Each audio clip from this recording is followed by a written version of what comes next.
Bismillah ar-Rahman ar-Rahim, salam alaikum wa rahmatullahi ta'ala wa barakatuh.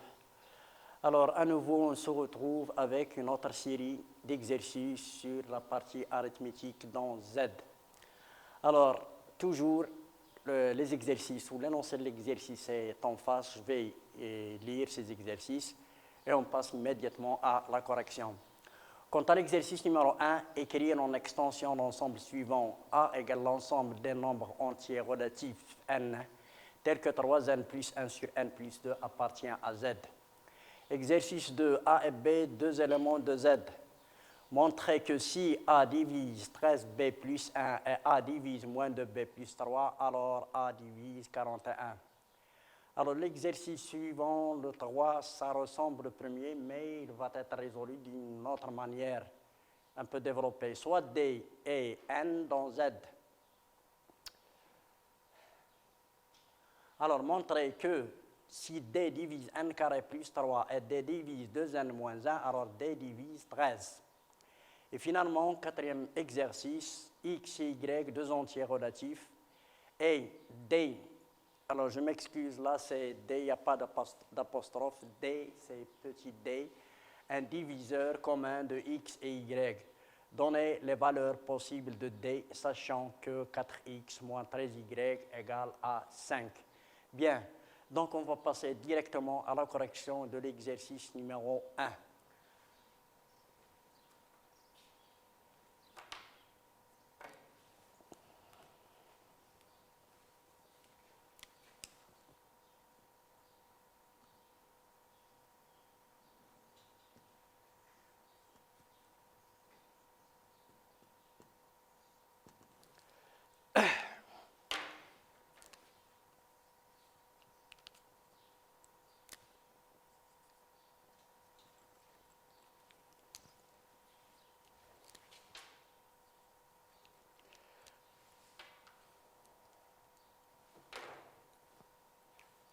Bon, voilà. Au premier exercice, qu'est-ce qu'on nous demande? Bon, c'est écrit là, vous voyez. Alors, notre ensemble A, c'est quoi? C'est l'ensemble des nombres entiers relatifs, n, tels que 3n plus 1 sur n plus 2 appartient à Z.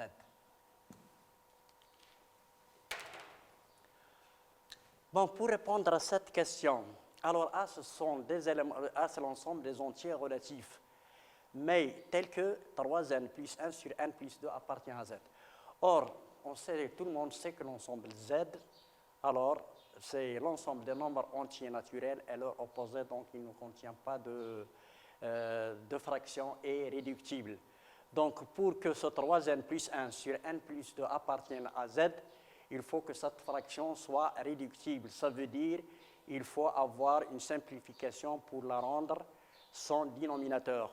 Pour cela, ceci exige que n plus 2 est un diviseur de 3n plus 1.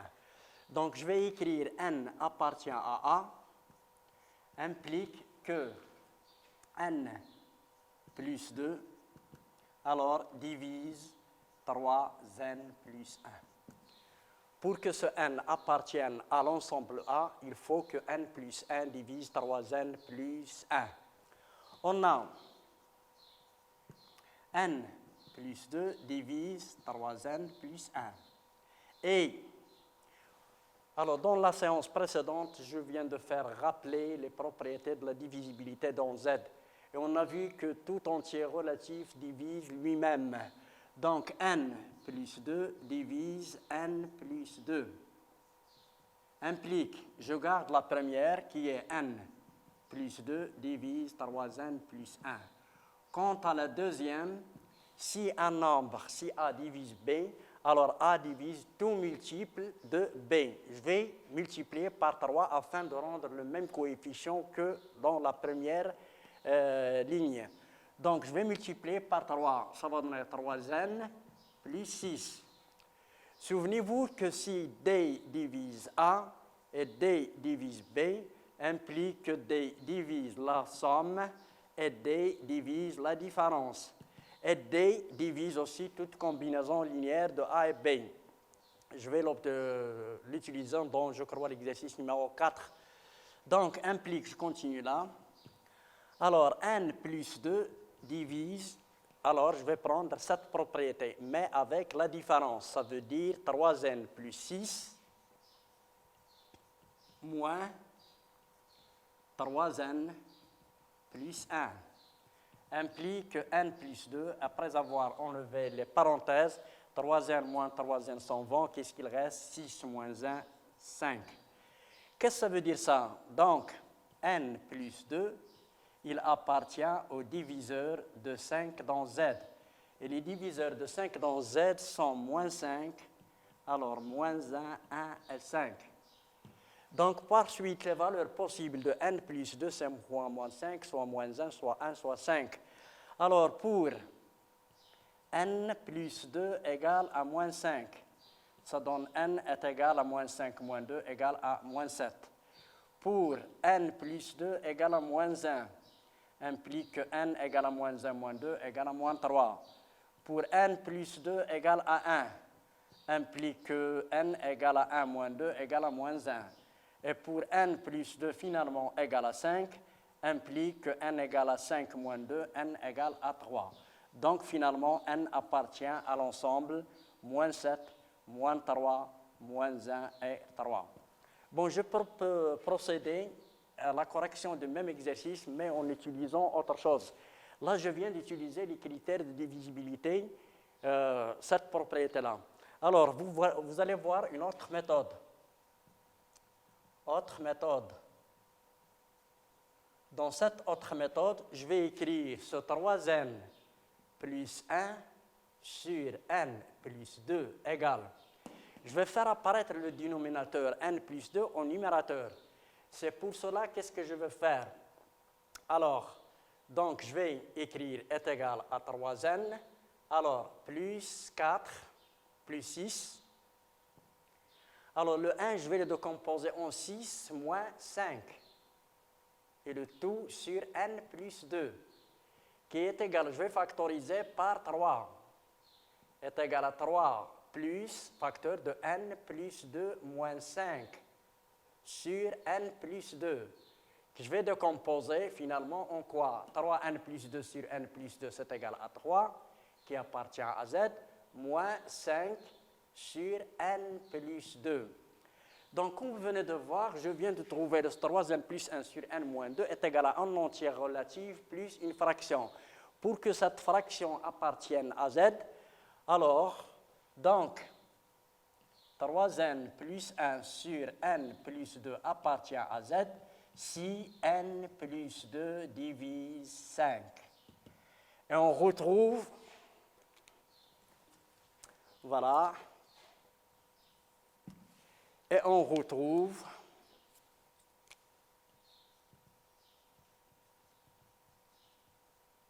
la relation 1. Donc, je crois que ce n'est pas la peine de refaire les calculs parce que ceci, on l'a déjà fait.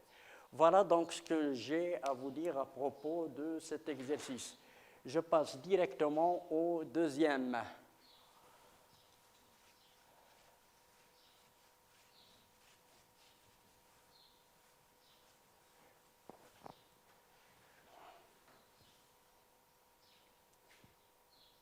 Voilà, vous allez avoir tout votre temps pour revoir ceci. Alors, pour moi, donc, je vais débarrasser le tableau pour passer à l'autre exercice. Je crois que vous avez bien compris ce que je viens de faire. Bien, quant à l'exercice numéro 2, je dispose là quoi d'un système. Alors, A et B de Z.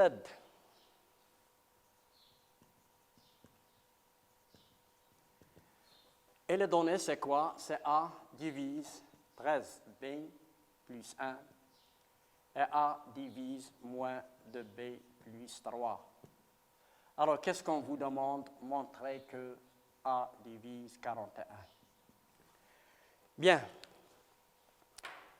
Alors, comme vous voyez, dans les rappels de tout à l'heure, si D divise A et D divise B, Alors, quel que soit UV appartient à Z carré, D divise toute combinaison linéaire AU plus BV.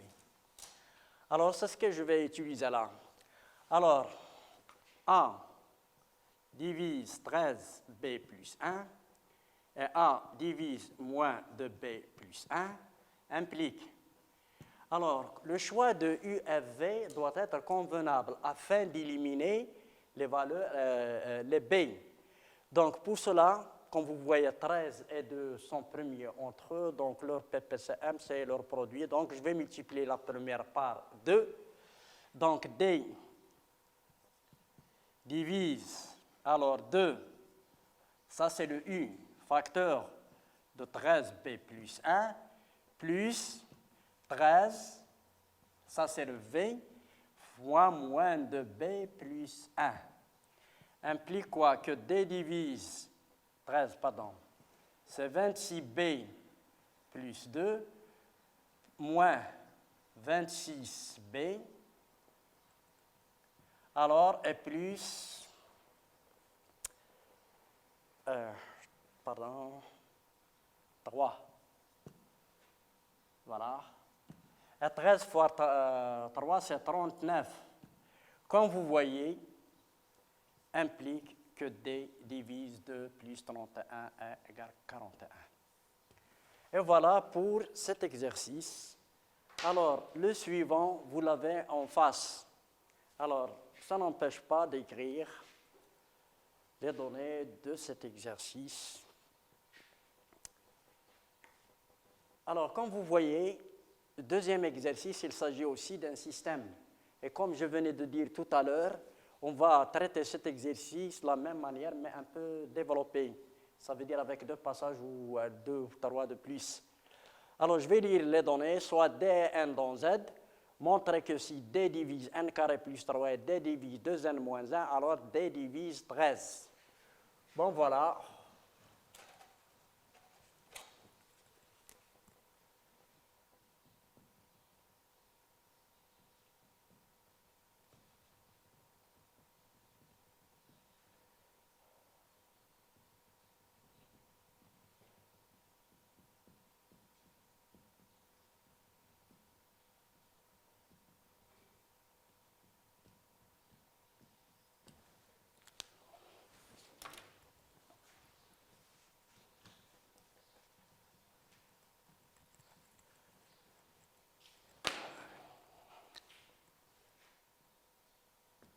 Voilà.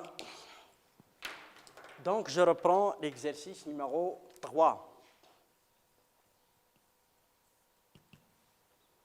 Alors, quant à l'exercice numéro 3, qu'est-ce qu'on a? D divise N carré plus 3. Et D divise 2N moins 1. Implique, dans tous les cas, parce que le but, c'est d'arriver à quoi? À D divise 13. Donc, il faut éliminer le N. Pour éliminer le N, vous voyez là que j'ai un N carré. Et là, j'ai un N. Et là, j'ai un coefficient qui est 2. Donc, je vais multiplier ici la première, D divise. Je vais multiplier par 2. C'est 2N carré plus 6. Et pour avoir le même coefficient là, je vais multiplier par N. Ça va donner 2N carré moins N. Implique que D divise, comme je viens de dire, D divise A et D divise B, on a D divise A plus B et D divise A moins B. Je vais faire la différence. Alors, D divise 2N carré plus 6, alors moins 2N carré moins N. Alors, comme vous allez voir, qu'est-ce que je vais obtenir? 2N carré moins 2N carré. Alors, plus 6 moins moins, c'est N plus 6. Donc, je vais me trouver maintenant avec quoi? D, on a D divise N plus 6. Et on a quoi? 2N moins 1. Je peux choisir celle-là et celle-ci. Mais je préfère prendre la deuxième parce que la première, il ne contient pas le N carré. Donc, D divise 2N moins 1 implique pour éliminer les n, je dois multiplier la première par quoi? Par 2. Donc, n plus 6. Oui. Donc, d, si je multiplie par 2, c'est 2n plus 12. Et d divise 2n moins 1. À nouveau, d divise a et d divise b, d divise la différence. Donc, implique que d divise 2n plus 12, alors moins 2n moins 1. Implique quoi? Que d divise, comme vous allez voir, 2n moins 2n, moins 1 c'est 1, et 12 plus 1, d divise 13, et c'est ce qu'il faut démontrer. Bon, finalement, je passe à dernier exercice.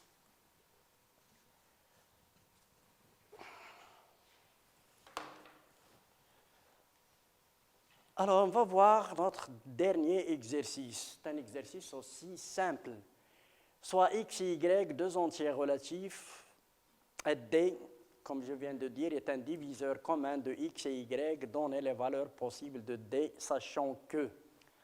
Alors, x appartient à z,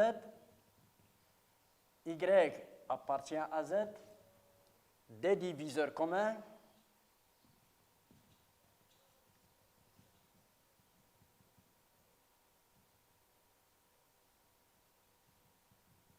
de x et y. Donnez les valeurs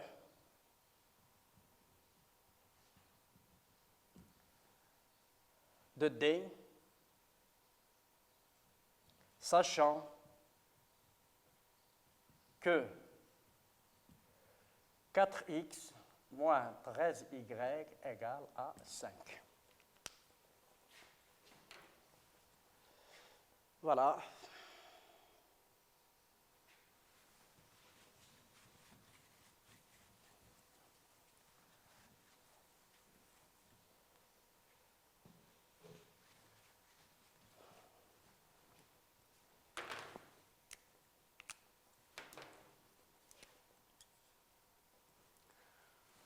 Alors, reprenons maintenant la correction de l'exercice numéro 4.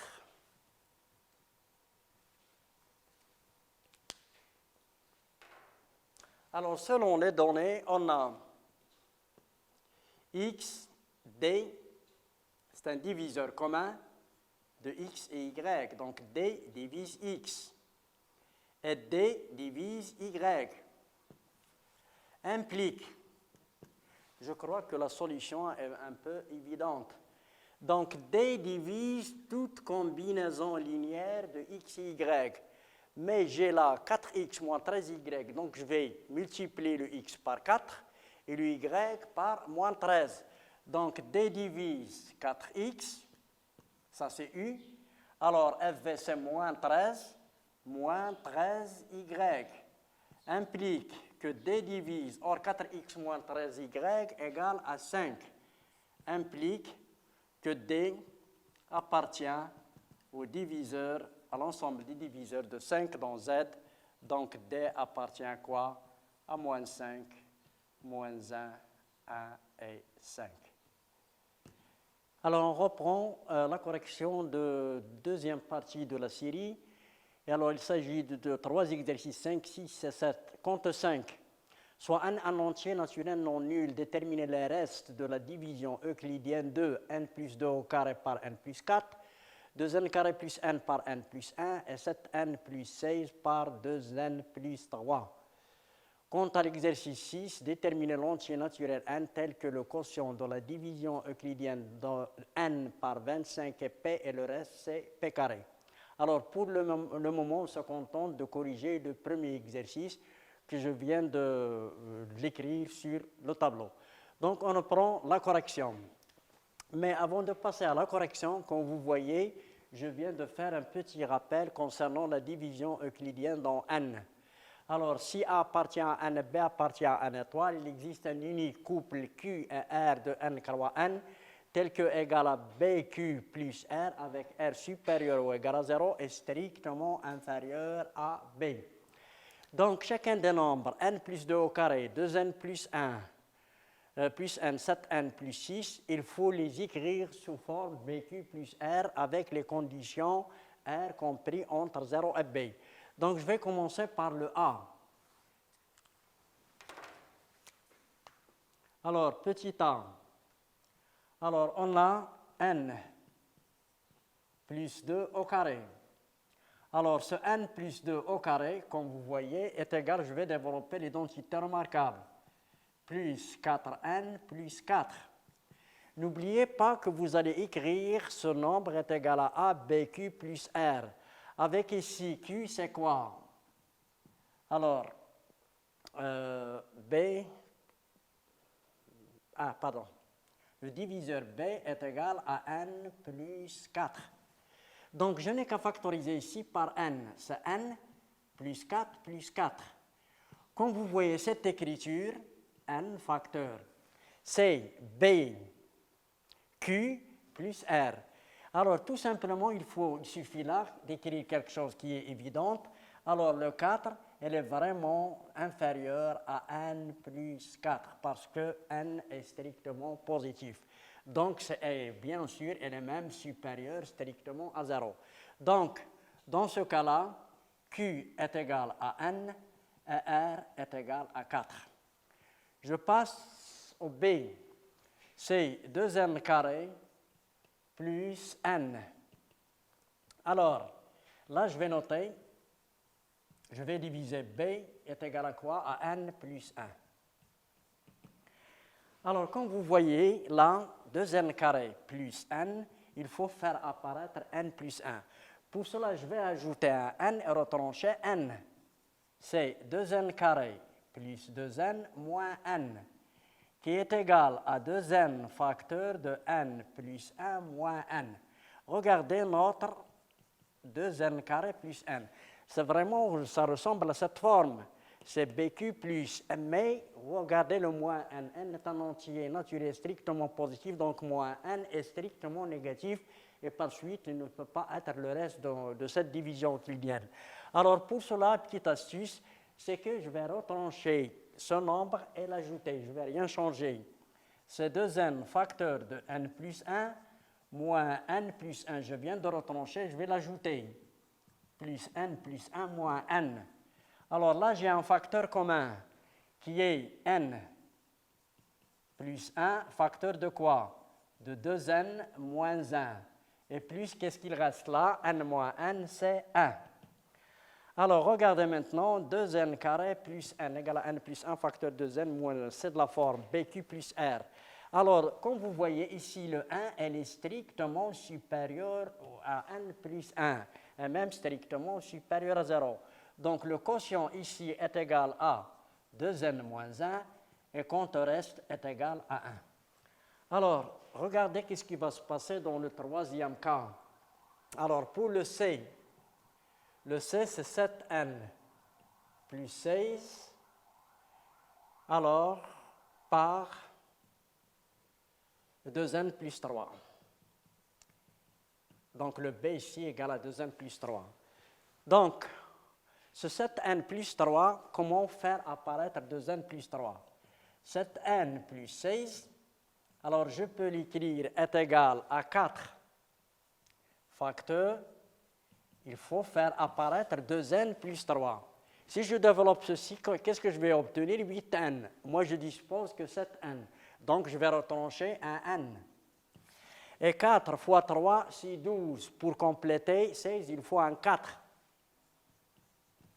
Voilà, donc est égal à 4 facteur de 2n plus 3 plus 4 moins n. Cette écriture, ça ressemble à celle-ci, a égale à bq plus r. Mais la question qui va se poser, c'est que 4 moins n sont signés. Premièrement, si 4 moins n est positif, ça veut dire que 4 est supérieur à n. Ça veut dire que n est inférieur à 4. Dans ce cas-là, si ce nombre est positif, il suffit de vérifier que le reste est inférieur au diviseur qui est b. Pour cela, je vais calculer la différence de 2n plus 3 moins r. Si je trouve ceci est positif, c'est terminé, ça sera le reste. Donc, 2n plus 3 moins ce que je vais appeler par suite le reste, c'est 4 moins n, qui est égal à 2n plus 3 moins 4 plus n, qui est égal à quoi? À 3n moins 1. Or, n appartient à n étoile. La première valeur prise par n, c'est 1. Donc, ça va donner 3 moins 1, c'est 2 strictement positif. Donc, finalement, le quotient Q ici est égal à quoi? À 4. Et le reste égal à 4 moins n. Alors, on a envisagé le cas où 4 moins n est positif. Voyons maintenant s'il est strictement négatif. Alors, si 4, là je l'encadre, si 4 moins n est strictement négatif, qu'est-ce qui va se passer? Alors, je reprends mon écriture.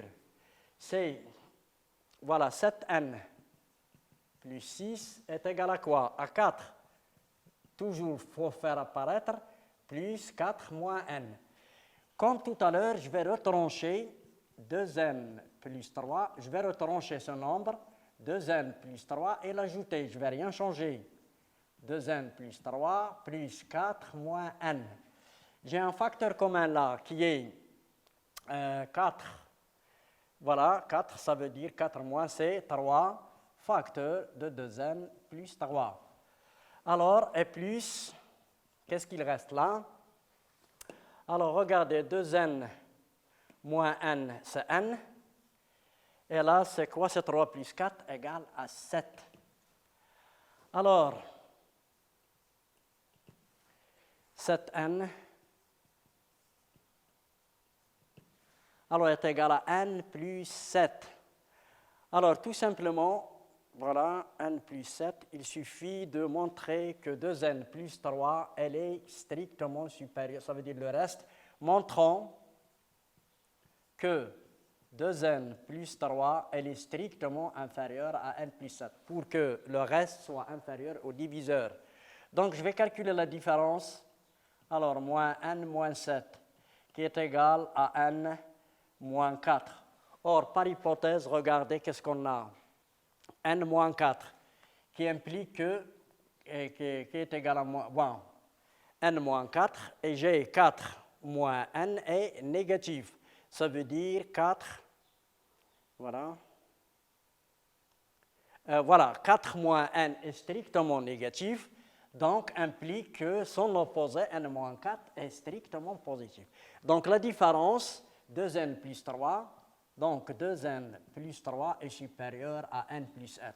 Et par suite, le quotient, ça sera quoi? 3, et le reste est égal à n plus 7. Ainsi se termine la correction du premier exercice. Je passe directement au suivant.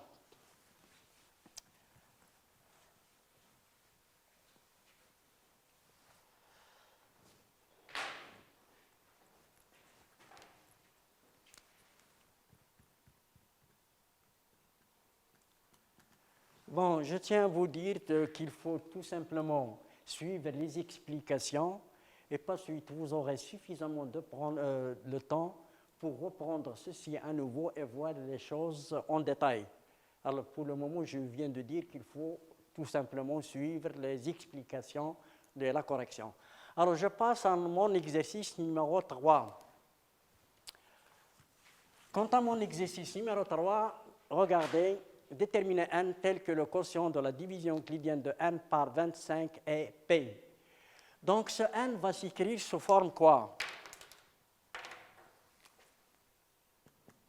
Alors, on divise par 25. Et le quotient, donc 25. P, et le reste, c'est quoi? C'est P carré.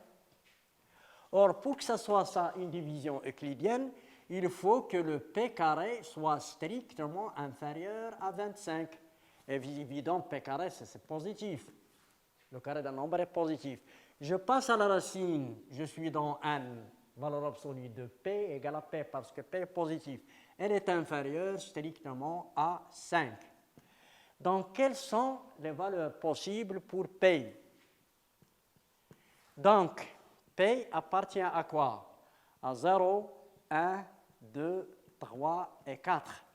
Voyons maintenant les nombres pour P égale à 0. Je reprends toujours cette formule. Si P égale à 0, implique que N égale à 0.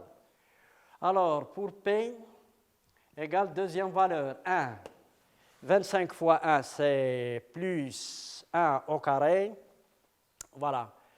25, c'est 26. Alors, pour P égale à 2. Alors, 2 fois 5, c'est 50, plus 2 au carré, c'est 4, c'est 54. Et pour P égale à 3. Alors, 3 fois 25 est égal à 75. 75 plus 9, je crois, ça va donner 84. Vous allez vérifier, s'il vous plaît. Enfin, à la fin, je vais voir ceci. Alors, pour n, P égale à 4. 4 fois 25, c'est 100. Et P carré, c'est 4 au carré, c'est 16. Donc, ça va donner P égale à 100, n égale à 116. S'il vous plaît, une petite fraction de seconde pour vérifier est-ce que bien les nombres trouvés. Voilà. Voilà. Alors, c'est 0, 26, c'est 54 et 84 et 116. Bien. Donc, voilà, merci pour ceci. Alors, il me reste finalement le dernier exercice.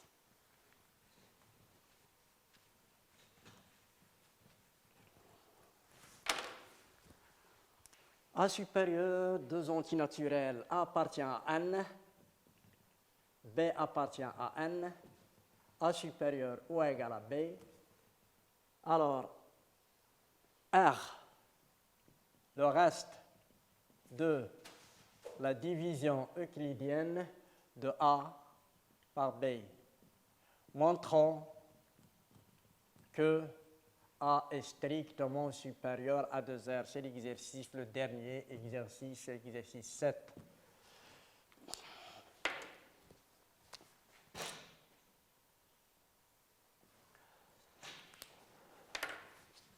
Bon, voilà, c'est un petit exercice. C'est l'application directe de la division euclidienne.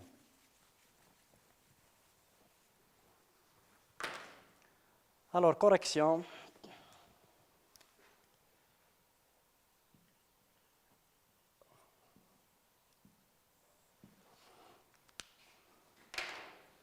Alors, qu'est-ce qu'on a là? Alors, A supérieur ou égal à B. Donc, si A est supérieur à B, le quotient elle est supérieur à 1. Donc, Q, le quotient de la division euclidienne de A par B est supérieur ou égal à 1. Donc, Q est supérieur ou égal à 1. Q supérieur ou égal à 1, je vais multiplier par BQ. N'oubliez pas que B est un nombre qui est strictement positif. Donc, d'où BQ est supérieur, mais il ne faut pas oublier une chose, que A égale à BQ plus R, avec R supérieur ou égal à 0 est strictement inférieur à B. Je viens de traduire quoi, c'est Q, c'est le reste, R, c'est le reste de la division euclidienne. Donc, BQ est supérieur à B. Alors, n'oubliez pas que B est strictement supérieur à R. Donc, BQ est strictement supérieur à R, car B est strictement supérieur à R. Alors, je vais ajouter un R implique que BQ plus R est supérieur à R plus R. Et qu'est-ce que BQ plus R? Ce n'est autre que A. A implique strictement supérieur à 2R. Et c'est ce qu'il faut démontrer. Merci pour votre attention. On se verra dans une autre séance. À la prochaine. Merci.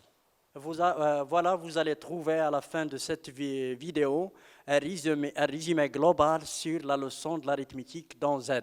Voilà, merci.